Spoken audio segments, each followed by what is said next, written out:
Board meeting. Can I have a roll call, please? Sure. Nelson. Here. Stata. Here. Beshan. Here. Bonsonfield. Here. Reese. Here. And Buckland. Here. Thank you. Oh, and first. Thank you. Next, I need a motion to adopt the agenda. Carlene, is there a second? Me. All in favor of the agenda as presented, say aye. Aye. Excellent, thank you. Next is community input. Anything you'd like to share with us, community? No, thank you. Okay, then we will move on to the consent agenda. So can I have a motion to approve the minutes from January 2023 meeting? So moved. Is there a second? Arlene, all in favor say aye. Aye. Opposed? Thank you. Lori, can you hear me okay? Yep, thanks. Okay, perfect. Next is review and payment of bills and review and accept financial reports. Can I have a motion to do those together, please? Sure. Mara, is there a second? Sure. One of us. Formal today. So Jennifer, things you want to share? So you'll see a few annual expenses. The amounts are a little bit higher. So you see in the middle SDLS. Those are our fees for a lot of our annual services we pay once a year, and so that's why you're seeing a larger kind of one-time amount. You also see municipal property insurance, and that's our cost for property insurance through the village. They coordinate that insurance, and I think everything else is kind of regular ongoing operating expenses. And then the new library project bills are at the bottom, a little bit lower this month, partially because of weather and partially just because of the billing cycle gave them a shorter time to invoice things. So. Are there any questions on the invoices? This does not include payroll. This does not include payroll. Village, we do not get that from the village in Really? time for them. We don't add it to here because it's part of our financial reports, and we don't necessarily get the numbers until we get that report. Okay, So, all right, good to know. you approve the positions and the pay, and we don't let employees work more hours than we've approved. So we should never be over Okay. budget on those things unless the village is aware of it. Okay. So, but you're right, it is not on here. Any other invoice questions? Anything on the financial reports? Do just want to point out there is a second page that has the final end of 2022 expenses. There's just a few expenses that trickle in a little bit later or go through various village departments, and so you see a separate page for $248 that is for those final 2022 expenses. So just want to point out that that is there and that you will hopefully be approving those as well. Excellent. Are there any questions on the financial reports either, invoices? Okay, all in favor of approval, say aye. Aye. Opposed? Thank you. Okay, next is the building project change order number 1.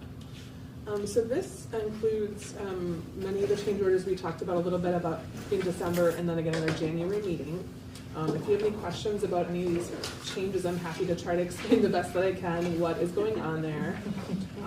Number 1 is related to just cleaning up some contract language that got kind of gobbled up due to a software compatibility issue when we took things from Word to the proprietary software used for the agreement. Number 2 is for the building permit fees. Basically, we paid for those so we could issue one check and get the full building permit issued.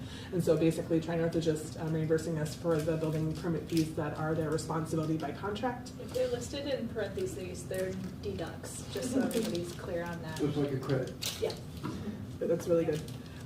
There's some for just some stormwater drawings to make sure we are meeting Dane County requirements. That wasn't part of the original scope, but just kind of requirements. Undercutting, which is a small amount, which is great. There's a fee, number 5, our change order number 3 is for expediting the electrical service gear delivery.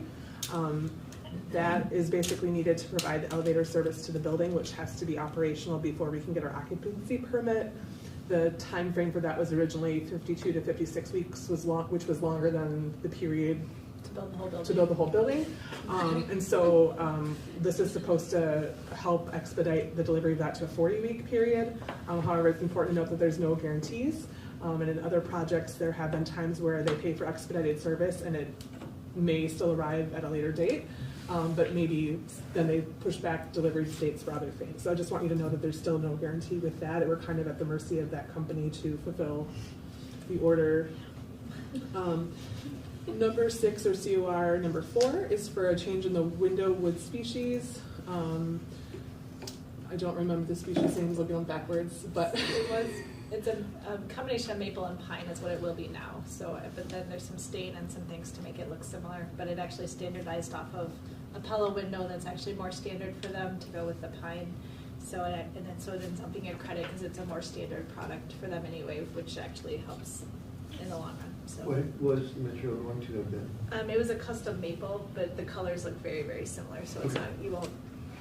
And durability is not a factor? No, and it's actually, this is their standard window instead of a custom one, so. Okay, thanks. Yep. There's also a credit for cost savings due to tile materials, so we're keeping all the tile in the lobby and the main areas as originally planned, but Surgenian's flooring donated some very nice tile that the architect was able to review, and so the restrooms for the lobby, for male, female, gender neutral, and then the second floor restrooms will have this substitute tile, which will save us that amount, and as well as the setting materials for that.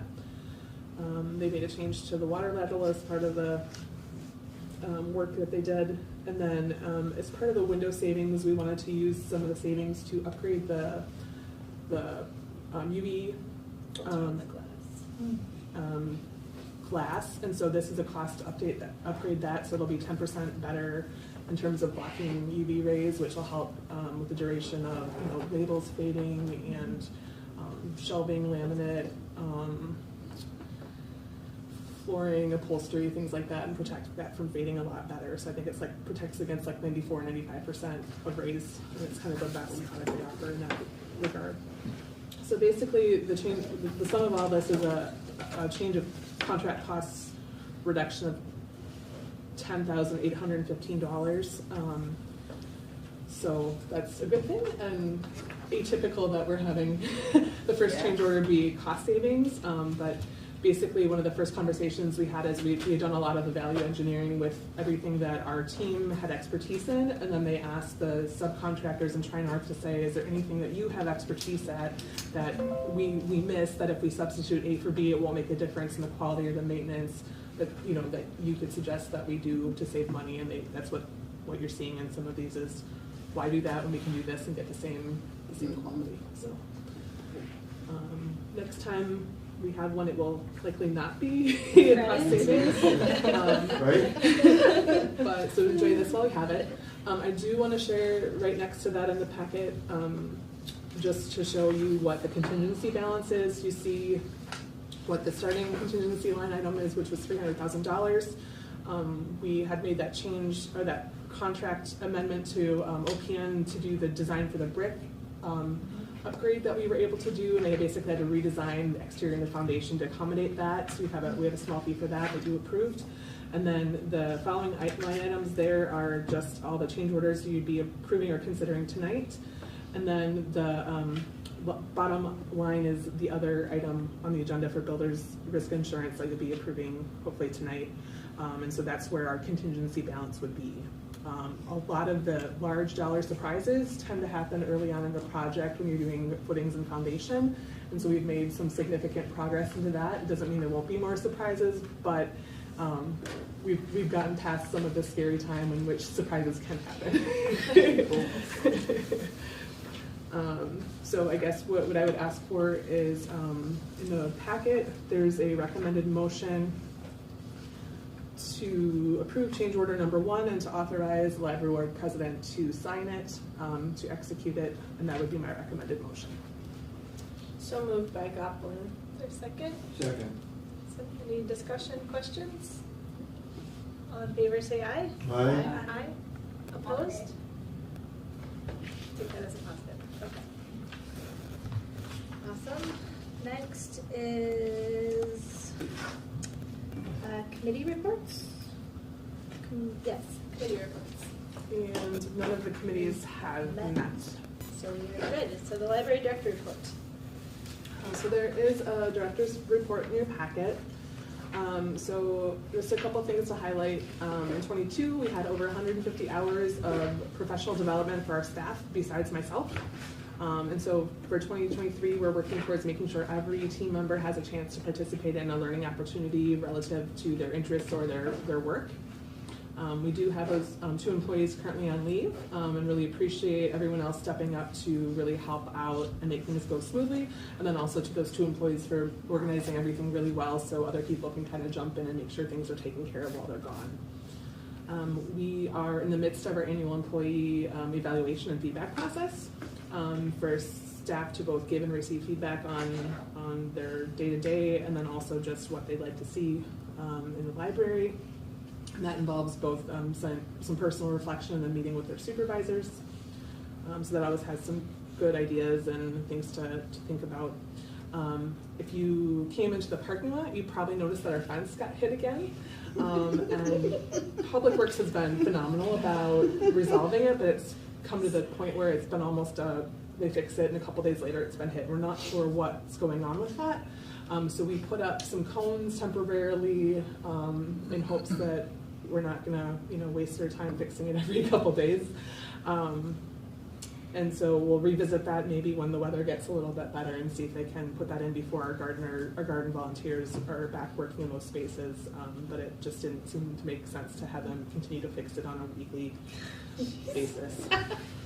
Can we just tear it down? We thought about just not putting it up. There's concern that people will then have no barrier, and then we'll end up driving through the dirt in the gardens, which is very soft and muddy, and that could cause other problems with the landscaping. So we'd really like to have it back up. Okay, all right. So this is why we have regular sized parking stalls at the back. Say it every time, every time. Big turns. We need big turns. That's it, lots of room. The Amazon Smiles program is also discontinued, and the Friends, that's one of their, they had three sources of revenue they used to support our programming. One was bills and receipts, one was Amazon Smiles, and the third was book sales. Thankfully, they've already kind of told us what the amount will be for next year's contribution for programming based on the receipts that they were able to collect this year. So we know what we have for 23 and 24, we should be good. But their revenue and ability to fund programming costs may be affected moving forward, and so we might need to find alternative sources of income to continue doing programming at the current or expanded levels. Question? Yes. Will that be a significant impact? Yes. Okay. Yeah. Good. Yeah, Bill's receipt program was a really great revenue generator. People saved a lot of receipts for the library, so we're really lucky to have Bill's do that. Also to have our Friends volunteer Sandy Holcomb, who spent a lot of time, especially the end of December, saving and counting them, and come back every couple days and say, I just did 3 hours, and then she'd have more. And then also just to the friends and community members who saved them. I think I missed somebody. I apologize. I lost my train of thought there. Okay, thank you. We also are trying to do what we can to make changes to the new library, or to the library things that we can do in advance so staff and patrons get used to those changes before we move.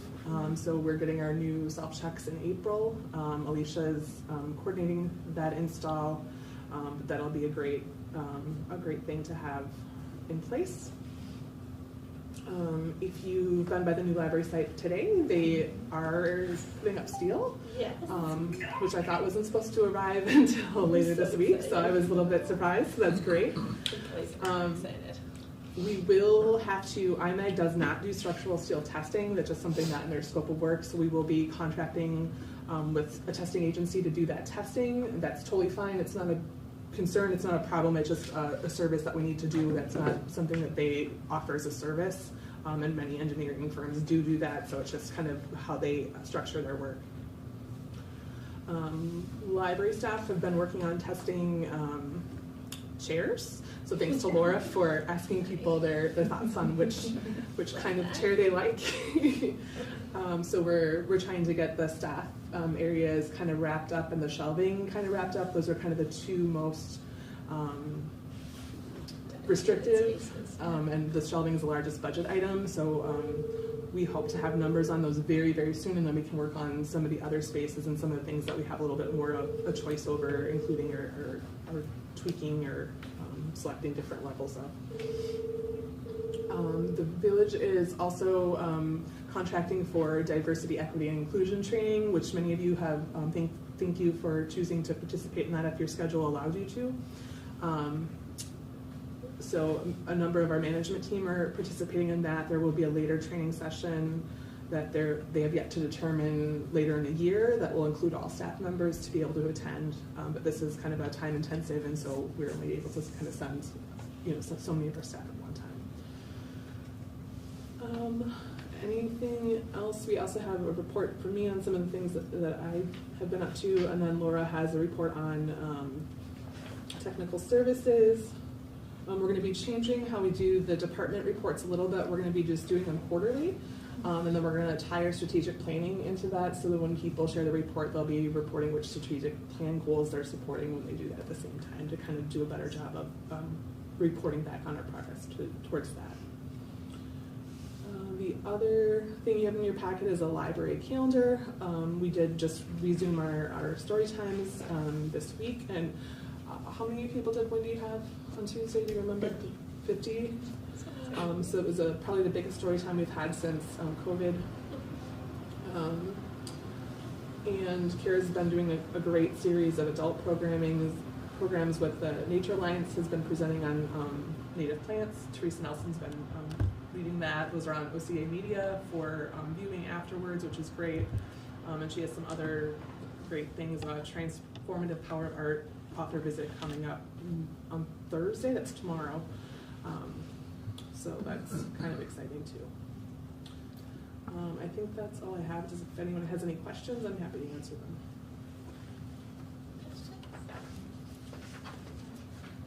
It's exciting to have kids back at the story times and fun things going on. So thank you guys for all that you do. Let's see. Communications, village board announcements. Anything, Carleen? There's a lot happening at the village board level. The easy things to talk about are the transportation survey has ended. I don't know if any of you took it, but it was online and it was also sent some paper surveys to folks. There is a sustainability survey that will be coming out soon. We'll also have a QR code and an online component to it. There were a couple of tweaks to it at the last board meeting, but that will be coming out soon. The Public Art Committee is meeting and has decided that they're going to have an art festival this summer in Triangle Park on June 10th. And that just went up on Facebook today. I got the invitation in my inbox. So those are the easy things. And the DEI Committee, we are working on a mission statement. We were created without a specific mission. Because somebody needed to decide what the DEI training would be.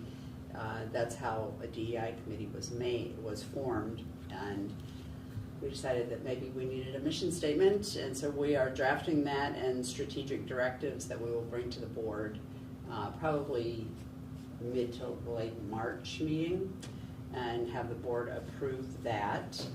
And just a little bit about the DEI training, the Black History for a New Day class that actually started yesterday at Nehemiah itself.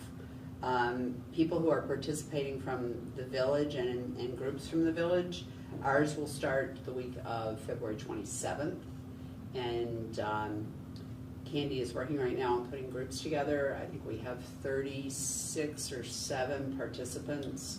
We have 4 facilitators, well actually 5, one of them's a minor, so she'll be co-facilitating. But they're all folks from the DEI committee itself, and are being trained by Nehemiah on Nehemiah's expectations around facilitation for this class. But the class itself is only one piece of the overall training, which will be tailored for village staff, board members, committee folks who want to participate. So that is ongoing over a 2 to 3 year cycle, depending on how things go and such. At the not this week, but the last village board meeting, the chief gave us a pretty startling report. The chief of police on where their staffing levels are. They're 25% down on staffing levels, and so she said what did she say? Emergency? It wasn't an emergency, but it was personal safety, non-safety. Things like going to a breakfast or something like that. I mean, she didn't name them because she said she didn't want to name them, but I think the implication was things that are not required police functions that, quite frankly, are some of the getting to know the community kinds of things. They just don't have the ability to do that very often because there is already so much overtime to fill for these positions that they're short, and so that's pretty distressing at a time when we're seeing more and different kinds of altercations happen in the village. So she has some concerns about that. It was ironic that the very week that she gave that report, Municipality Magazine, which reports on kind of the state of things in the state, was completely dedicated to policing at the how police services in municipalities, especially small municipalities, are going. So it is an ongoing concern. So on the one hand, when we see things like happened in Memphis, we are traumatized and concerned. But on the other hand, we know that public safety requires good relationships and good police officers. So that is a concern, and so just know that. Also, the comprehensive plan process was approved at the last board meeting on Monday night. So that process is not just the comprehensive plan as far as development goes, but also the parks plan is being folded into that. And there's a timeline that if you want it, I can get it for you. It's I have a PDF of it right here. But it's the kickoff was Monday, and there will be listening sessions through the spring, and planning and writing of the drafts will be through summer, and then they'll come back to the public in the fall. So look for those opportunities to be part of a session. And then finally, on Monday night, we approved the request for proposal for the old library potential site, 249-267 North Main. It's a little bit of a contentious conversation, but I think that overall we came up with something that if we don't get what we think the community would prefer, we can reject it until we get what the community would like. So I suspect that that's going to be kind of a long process to say. Yeah, and the election is 2 weeks from yesterday for the primary, and there is a primary in the village for 3 village board seats that are open, one of which is mine. Thank you. Yeah. Thank you. School district announcements, Dr. Bergstrom's not here, Don't have so any we announcements for will her. skip that. I know report cards went out, so if your kids didn't give them to you, make sure you contact their teachers. Check their backpacks. Check their backpacks. Check their backpacks, yes. Okay. Just a general information too, I gave a presentation at the People's United Church Methodist Church on Monday. Just to a group for both the library, they're interested in. They have a group of people that meet on the first Monday of every month, so they asked if I would come and speak. So I told them a little bit about the library. Most of them are very excited about it. Part of the fun was like getting to share some of the end of year facts. So they were very surprised when the number of items checked out's in the hundreds of thousands, right? So very cool information that was able to be shared, as well as some library information information about the building and the new space, so that was fun. But if anybody's like, I saw Jenny was speaking, it was just a thing at church, so nothing super formal. So that would be the other informational item. Discussion and possible action items. 2022 Department of Public Instruction Annual Report. Well, this one's always fun. So this is something we're required by state statute to file every year. It includes both statistical information and financial information. And so there's two parts. There's one, the annual report itself that we need to approve as a board, and the second part is 7B, the statement of system effectiveness, which indicates whether or not we thought our South Central Library system provided effective leadership and adequately met the needs of our library. So I apologize, they were having some software issues until Monday, and then continued to have a little bit this morning with trying to get the PDF out. So I would like, if everybody could, refer to the printed packet I gave you, just so that we're all following along. The information's the same, but just because the other one was like a 30-page, the way we could print it was like a 30-some page document, and this gets it down to 12. It's just a little bit more concise to go through as a group. But the numbers, everything else should be exactly the same, with the exception of 2 capitalization typos that I fixed. So the first page is just kind of general library information in general, and then they're still collecting some information about COVID. So this is kind of like doing your taxes. They have very specific instructions on how you should answer some questions. So sometimes you might think something, well, that can't be true, or you should have gave another answer. If you have a question, I'm happy to answer that, but it's likely that the instructions said it only counts under these circumstances, or only answer yes if, kind of thing. So some of the COVID services, we're supposed to say, no, we didn't close due to COVID. We did in 2020, but they only care about whether we closed in 2022. So it's kind of a little bit maybe counterintuitive in some places. Page 3 walks through the number of items in our collection, both physical and electronic, and then the number of print items added in different formats there. And then some of our library services in terms of circulation, interlibrary loans, registered users, public computers, uses of those computers, visitors to our website, visitors to our building, all sorts of different things that we track. So we have a door counter that automatically counts library visitors as they come and go. And so that's automated. A lot of the circulation statistics are automated through our catalog computer software system, so that it's tracking people that are using the library when they use it. And so those are all kind of numbers from those sources. I'm happy to answer any questions on page 1 through 3 if anybody has any questions so far. I'm just super impressed with the number of interlibrary loan items provided and received, given that that is more than the number of books in print that we own. And so that's basically what that's capturing is anytime we send a book to another library for a hold. So if we pull something from our shelf every day for library patrons that want something in another library, so a patron at Verona or a patron at McFarland, that's counting every time we send a book to another library for a patron outside. It's just a huge number, in my opinion. I also love the over 68,000 annual library visits. That was one of my favorites. 68,000. And that's actually lower than before the pandemic, so that's recovering, but it's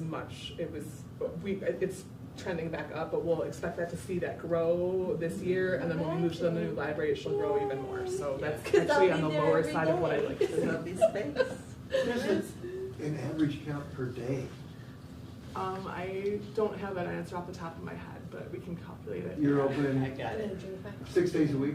Yes. Okay, I can make it. Yes. There was one about new library cards too that I thought was fun. It was like 700 some, but I don't know if we've gotten. If That goes one's under not that. in here. That It's was one not of my favorite. required information. 700 some new library cards this year. But that was really cool. So. The programming is a little bit complicated in how they ask you to record it, just because they're counting things different when they're hybrid. So OCA Media will sometimes come and stream things live for us. We have patrons in person, and then online, and then watching the recording later. And because of the rules, we're only capturing the in-person. I think we're only able to count the in-person. It comes as an in-person program, so it gets a little bit complicated. But this is a good indication of how much programming we're doing and how many people are attending. I think it's really important to note that most of our programs, other than Storytime and Babies, and occasionally special programs in the library, are all held off-site. So like the Senior Center and Village Hall, parks, schools have all been amazing hosts for us, so we really appreciate that, because we just don't have a great space to accommodate our attendance in the library without affecting other users. So, sorry, Jennifer, can I assume then that those numbers are in addition to the 68,000 you counted coming in? Yeah, so any program that is held off-site, those program attendees do not walk in our doors, so they do not count as a library visitor because they're not walking through a physical building. So it's only people that walk through a physical building. Thank you.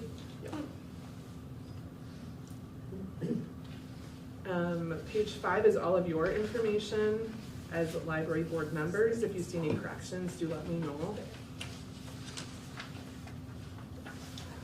And then we get to the financial stuff. So all of this financial information came from reports from the village, and again, there's specific information about what gets recorded in each section.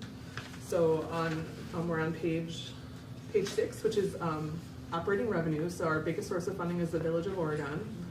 We also get funding from Dane County under item number 2, and then we get some county payments for library services from adjacent counties from residents who come and use our libraries. So they might live in Columbia County, but work in Dane County and come, or work in Oregon and come to our library. So that's the revenue from those adjacent counties, and that is a little bit of a delay. So it's paid 2 years after the formula calculates the use.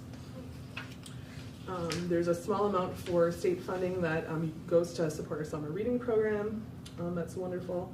And then this year there's federal funds that South Central used to provide grants for continuing education opportunities for our staff. And so we had staff get those dollars for continuing education. Funds, other operating income includes a variety of different sources. It can be money from fines and fees, copy revenue, donation revenue that gets used. So those are the various sources of revenue that aren't already reported above. And then the bottom is the total operating income. The total operating income does not necessarily equal expenses, and it's also important to note these are not audited village numbers, and that's okay. So basically they're correct as of the most recent financial data we have from the village, but once the audit comes, that could potentially change it, and they know that that's the case. On page 7, it talks about different ways that we use our funding. So staffing and personnel and benefits are the highest part of our budget. So you can kind of see the expenses in those categories under 1 and 2 at the top. Also how we spend our funds on collection. And again, that includes all expenditures. So it includes expenses from the library budget, but then also any donation funds or friends funds that we spend in those categories. So it's not just village funding, it's all of our funding sources spent on those things. You see the South Central costs that we have, and again, those are the same costs for this year that you saw in our voucher earlier today. And then just other operating expenditures that could be everything from cleaning the carpet, fixing the furnace, buying a stamp, all kind of fit into that. 17 times. Big category there. And then the capital section. This one, I want to caution you, they have very specific rules about what you report and how you report it. So please don't take this to be any sort of financial report of how things work. We're not supposed to report impact fees collected but not used. There's all sorts of rules about what you report and what you don't.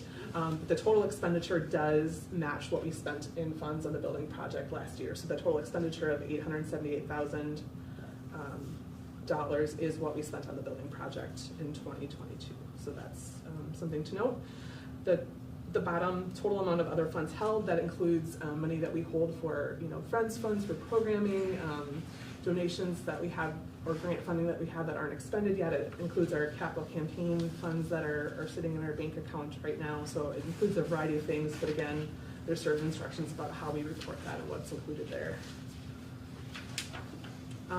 Page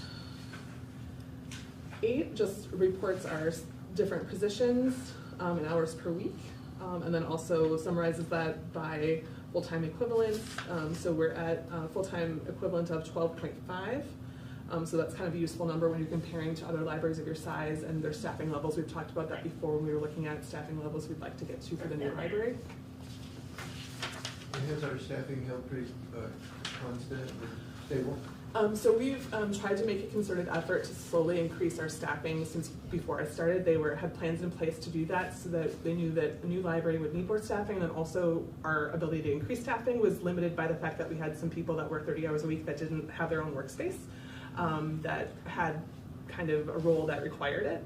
And so our ability to add staffing was kind of limited, and so it was partially related to space, partially related to the building size. We will need those staff in the new library, so we've gradually added over the last 3 years. I think we've added 2 20-hour positions, and then when we had a position come open, we reevaluated how to structure those hours and shifted them to a page position to be the most beneficial to the library. So we'll continue to re-examine that every time we have a staff opening. But we're not to where we had wanted our goal to be when we opened the new library, but we've made some really great progress in a way that is kind of trying to make sure there's no one year that we had all of that impact, and it's also been helpful for our departments because really a lot of them were functioning with fewer staff than they really should have had in terms of what was being asked for staff in terms of hours and coverage and flexibility. So it's been good, but it was needed and it was proactive, but it's also kind of been needed at the same time. And they tend to remain on staff. You can hold them well within. We have had more turnover since the pandemic than I've experienced in my career. Oh, really? Our full-time people tend to stay and be very happy and stick around. Okay. The part-time positions, we've had a lot more turnover since the pandemic started, which makes sense. A lot of people leaving for full-time work, child situations. We also have the page positions are very physical, so we've had a number of people that have had to kind of end their position even though they loved working with us because it's a very physical, bending, uplifting, turning, twisting the whole time you're there. Even though it's only 10 hours a week, for some of them it's still very physically, it's like working out the whole time kind of. But with the compensation study increasing in wages, we hope that some folks will be able to stick around in those positions longer. And that's not to say everybody's new. We have a couple of people in each position that have kind of been around for a longer time. But we're hoping that the wage modifications will help keep people, because there is a lot of time that goes into training new people Right. and kind of stress on everybody else as they try to make up those hours. Thank you. Thank you. I apologize. Page 9 just kind of divides up and reports where the usage for our library comes from. So we do have a lot of usage from the Village of Oregon, but we also have users from Town of Oregon, Town of Dunn, Rutland, Brooklyn, etc. So lots of people that live in the area, the school district area, or that might live somewhere else, but then stop by our library when they come to work, or even if they're visiting the community. Just like people that live in Oregon and might work in Monona might go to that library. So this is reporting, tracking where those numbers are. It comes from our library system, automated system, and so then there's reimbursement that goes along with this, and that's why it's kind of called out separately. Self-directed section at the bottom is kind of activities that people can do that are library related, but maybe not happening at a certain time or place. So it could be somebody participating in our 1,000 Books Before Kindergarten program. It could be picking up an activity kit. There's a lot of different things that qualify for that. But it's not necessarily an event at a certain time in a certain place. But it's a library-related activity that somebody participates in that we can track. Page 10 is the important stuff that we have to say that we're statutorily in compliance with all those things, and we are. And then page 11 is that statement of system effectiveness. My recommendation is to say that they did provide effective leadership, and they don't require you to comment unless you're unhappy with the leadership. So after as many years as I've been doing these, I no longer write comments unless we have anything new to say. Nothing serious. So apologize if there's nothing there. Are there any questions? I know it's a lot. It's exactly the same as what was in that other longer document, but it's a little bit easier to review in this format. Does this require approval? Yes. May I so move? Yeah, please do. I so move. Second? I'll second. Any other questions, discussion? I would just say this is clearly a lot of work, and even though some of the things are automated and you can collect them from here and there, it's still like the hours and hours of work, and so thank you. Thank you. And to whoever else helped you with it. And we have our management team, each of them kind of have areas where they, help with the financial stuff, or they have to count their programs and fill out a spreadsheet, so everybody kind of has their role to play. So they're very organized, which makes it easy for me to get done in time, so I appreciate all of them. I'd also like to thank you and all the staff for the 77,000+ touches with the Yeah. community over the last year. So thank you everybody for all the work that you've done on those. I mean, that's amazing. That's just, I know it's lower than in the past, but it's still amazing number. So Especially given the staff that we have and the size that we are currently Yeah. working with, like, I think it's I remarkable. think it's great. Thank you. Jody? All in favor, say aye. Aye. Aye. Opposed?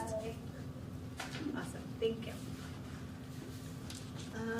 Next is, we'll kind of do those two together, right? The statement of library effectiveness is part of the other one. Okay. Declaration of surplus property. Ooh, what are we giving away? We have a cart. More cards. that we are hoping to declare surplus, and Laura can attest to the fact that it's in poor condition. I will move to add the cart to surplus. Is there a second? Sure. All in favor, say aye. Aye. Library calendar proposal?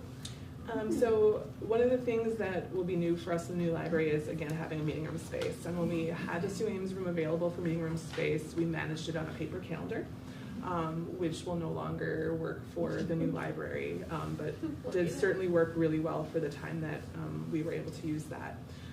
So Kara and I met with 4 different vendors to learn about the software features and options that they have. And this is the product that we are actually really excited about. It's also very cost effective compared to some of the other options, and the most customized to being user-friendly for the library in our community. It not only takes care of reservations for things like study rooms where people might want to just sign up for a room and be able to use it immediately, but it also provides customized use by space. So like if we want to require approval of like a meeting room reservation, we can kind of set different parameters for different spaces. They also integrate with the event management and web calendaring. So we have a calendar on our website right now, and so instead of having to enter information into the calendar and then enter information for promotion, enter information, into the room reservation, it all integrates. So we can tie them together. You can actually save templates for our program. So like if we were doing our babies program, we could save certain language so that we can reuse it over and not have to start from scratch every time. And so it's gonna not just have a room reservation benefits, but also have marketing benefits. It also will have the event registration and room reservation for patrons, so it'll make it really easy for them to sign up for a library program or to request a room reservation. It also offers notifications for staff and patrons, so if we get a request for a room reservation that requires a podium or a screen, then we'll be able to manage those better. And then also if we have to cancel a program, we can send automated emails to all the attendees saying, oh, I'm so sorry this was canceled, or just a reminder this program's tonight, which is another great feature. Again, it integrates with our website, and there's some other opportunities for like social media promotion. It's surprising how many businesses you call and they don't get back to you despite the fact that you're trying to spend money with them. And this vendor had amazing customer service. They were very responsive to our questions, replied very quickly, and we got that information from actual customers that they're happy with the service. They also provide good training and support, and it does provide statistical information that we can run reports on our meeting room use so we can gauge how and when the rooms are getting used. So we did budget for the subscription fee in this year's budget. What we did not budget for was the one-time setup, but we were planning to use that out of contingency if needed, but we may have additional funds. So what I'm recommending is that you approve the proposal from Library Market for their library calendar for both the implementation and the annual subscription fee, and then to approve the use of contingency funds if needed to cover the one-time setup costs.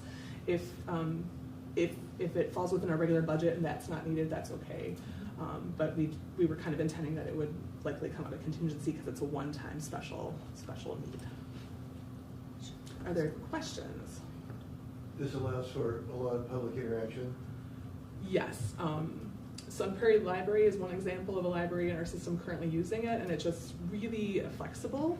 So you can make it as complicated or as simple as you need to meet your needs, and you can manage different spaces differently. So I could have a QR code or a link for signing up for a study room that anybody could do on their own, and then I could do something different for the meeting rooms, to make it a little bit more of a formal process. So it's really, really customizable, and the CEO, I guess, is a former librarian, so it's really targeted to library needs, whereas one of the other vendors it started as more of a community space reservation process, and you can kind of see that on the interface that it's a lot more complicated in some senses than we would want it to be for our patrons.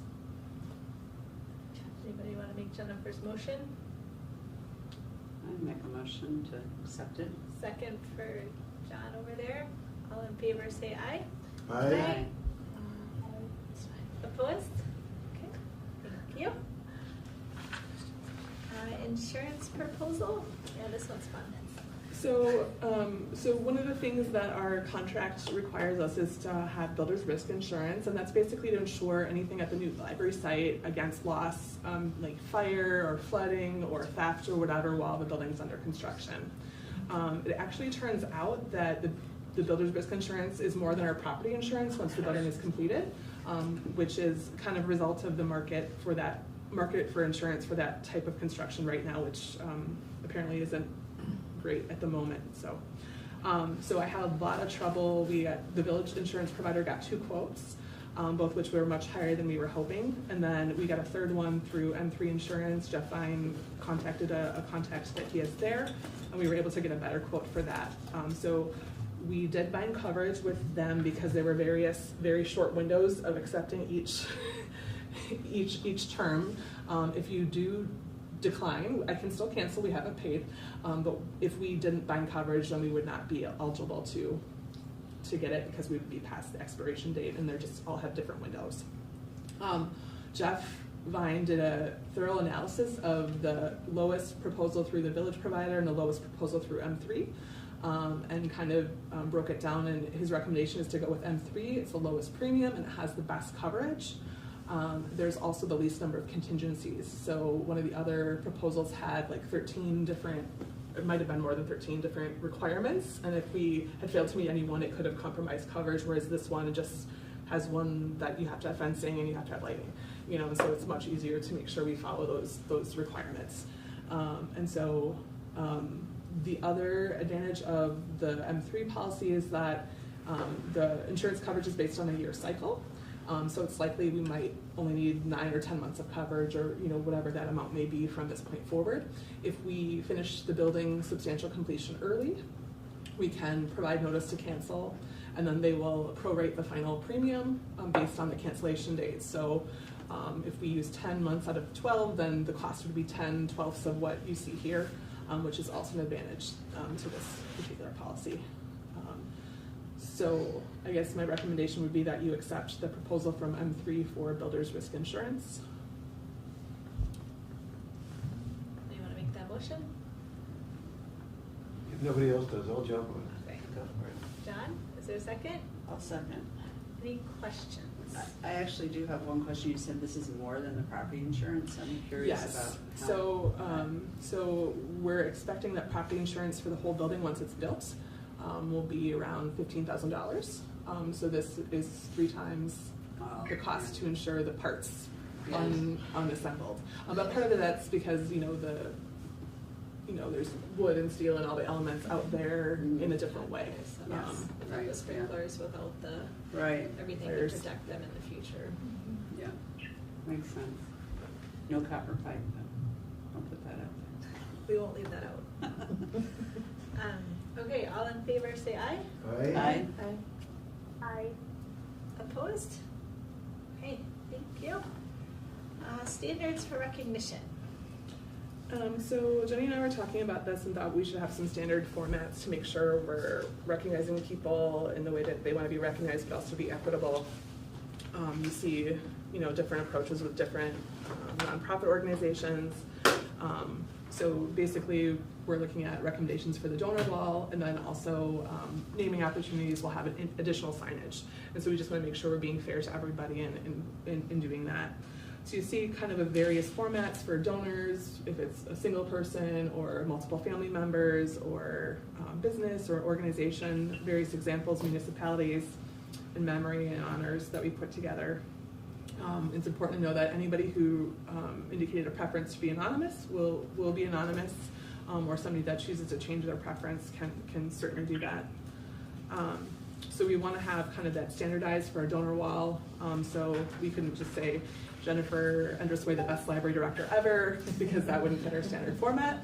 But we could say Jennifer, Endress-Way or whatever, as long as it fit our format. And that's just the intent, that we kind of want to be professional and standard with those naming opportunities.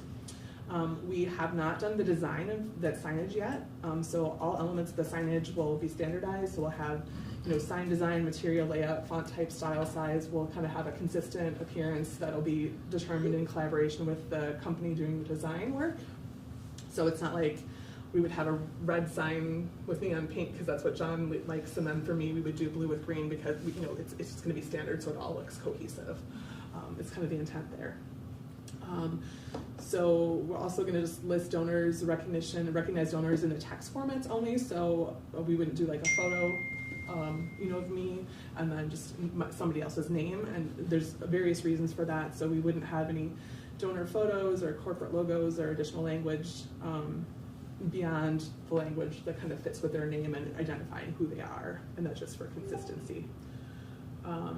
There may be situations we missed that we'll have to consider above and beyond that. So things like we'll use and instead of an ampersand when we're listing names. If somebody includes their middle initial, we may use that if that's their preference, although most donors did not include that. And then, obviously if somebody is like junior or senior or the third, we will of course honor those things. But we want to clarify like certifications that we would not, include those on the donor wall. And I looked at the donor recognition list, and I think pretty much almost all of our donations already fit under this based on what donors preferred anyway. So I don't think it'll change anything. It just kind of standardizes it to make it clear moving forward. And it gives us a baseline for when we do go talk to the signage people, right? Like these are what we want to do. And when we go talk to our donors and we're explaining this is how we're doing it, it's a lot easier when we have these standards. And what our intent would be to also just verify before we finalize the donor wall with donors that are eligible for the donor wall and provide some sort of notification for them, just verify what they had originally listed as still their preference. There might be circumstance changes or just changes in how they prefer to be called or share their names. So it's just a chance to thank them again and just to verify their preferences.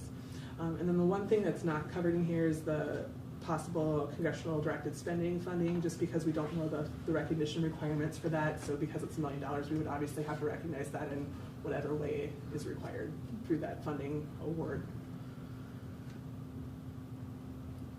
I'm talking about it. It's fine, there's a lot to share. I did look at kind of some of the local organizations like Madison Community Foundation and Madison Public Library to see kind of what they had done in their book and kind of peruse through their list of names and reach out to them for any best practices they had, and nothing on here seems to deviate from what they're doing in practice. At least not in any alarming ways. Do you have any questions about the list or anything about it? You have a sign maker in mind already? So in, I think December, I don't think you were here then, we approved Ticey as the vendor to do the donor recognition wall. Mm-hmm. We do not have a contract for the signage, the room signage yet, but we're hoping once we kind of get to a point that we would be able to contract that as part of that service so that it all fits together. Mm-hmm.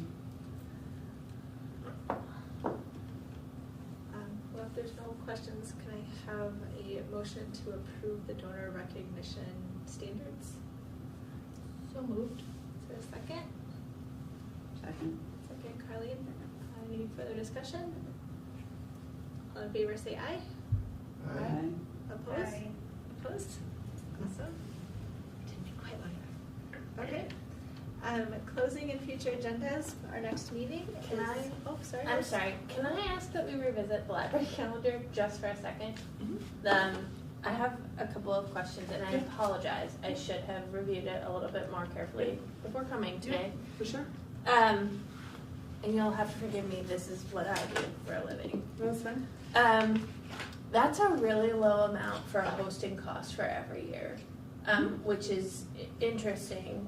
Do you have any idea of like how long they've been around and like whether they've had an annual increase in that amount? Because that's so little money to Yes. be hosted. So they have been around for a number of years because I know a number of libraries in our system have had them and continue to have them and are happy with their service. Okay. This is exactly the same number they told me it would be when I asked them about a year ago. That's also so good. I feel like they are, and maybe even the year before that, because we were doing kind of some pre-planning. So I feel like that's a pretty solid number. Will there be any situation in which people are paying in the calendar system? So like having to put a certain amount down or entering any sort of credit card information? Yes, so I don't remember what they said because we basically told them that we don't anticipate doing that on day one. So it's a matter of if we open our meeting room Okay. up after hours or do some fee things, they do support it. I don't remember if it's part of their base or an add-on, so I can look at that a little bit more closely here. It was pretty standard for most of the companies we talked to that was an add-on cost. No, which makes a lot of sense. It just has to do with like how your data privacy stuff needs to be set Yes, up. that's another reason we don't want to go there unless we have to. I agree. I would very much prefer we didn't delve Yes. into that at all, especially with hosting. But just like keeping that into consideration, I don't Yep. see anything in here that indicates that they have some kind of certification around that. And then my only other concern is when I'm reading through this terms and conditions, there is information about downtime, but there is no indication of what they will do if we have downtime. So they guarantee 99.9, which is really good, but like what happens if they don't? There's no indication here of, so let's say that they're out for an entire 3 days. Do we still pay for that full month? Like how does that work? We did not cover that in our conversation. Okay. When we did talk to their people that were subscribing to their service, nobody mentioned that as an issue at all. They haven't had downtime. So it didn't come up as a concern for anybody that Okay. we talked to. Doesn't mean it's not Sure. happening, but I can, if you prefer to wait, we can revisit this and postpone it till next month. We're just trying to plan ahead. I'm So- gonna hold you guys up simply because I did not, like, I didn't read all the fine print before the meeting. What kind of a schedule are we on? Like, when were you hoping to do this implementation? So we were just trying to do it so that our implementation wouldn't be rushed because we're going to have a lot of things going on when we move. So we Sure. wanted to kind of do implementation in the spring and then launch kind of at the end of the summer so we can kind of just get used to it with the other aspects before we're thrown into suddenly having to learn something in a new space with all the other things that we're learning. So if the board preferred to wait till next month, I can just tell Kara that we'll postpone the implementation. The one thing we have to check is making sure that the quote doesn't expire by then, so let's just take a quick look I at want to that. say that there was a note about I when don't it see any I think it's on, Did you have other? I also am extremely cautious because again, this is like my bread and butter, and I've been there, and I also could be, I'm overly cautious. in some I ways. could probably, if we would have done this at the beginning of the meeting, I probably would have emailed him and he probably would have had an answer for me by the end of the meeting. No, it's completely fair. I just, I think my major concern would be the downtime, right? Because that's a situation where if you get into hot water and like it's down for an entire week or something, it is generally better to have something mentioned in your contract that says this is how we will be compensated for that. Can I ask a question? Yeah. Like, I don't know enough about this. What would cause the downtime? Like, would it be updates to the actual platform? Would it be It could be updates that. to the interface? I've taken systems down by someone putting rogue code in accidentally, but like it could also be I don't see anything in here about whether they are hosting in multiple areas. So like, let's say you have your hosting system and it's here in the Midwest and we have a catastrophic tornado that takes out your hosting area. If your backup system is also here in the Midwest, you could be down for a week while they try and get backup, right? If your backup systems are in two separate places, you have one down in the south, then sure, this might only be a day-long outage.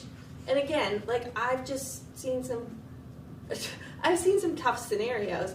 And again, library scheduling, probably not critical. It's not medical records. So let's be honest about like where my nervousness comes from. And then my other thing would be any sort of financial system, any sort of financial information going in.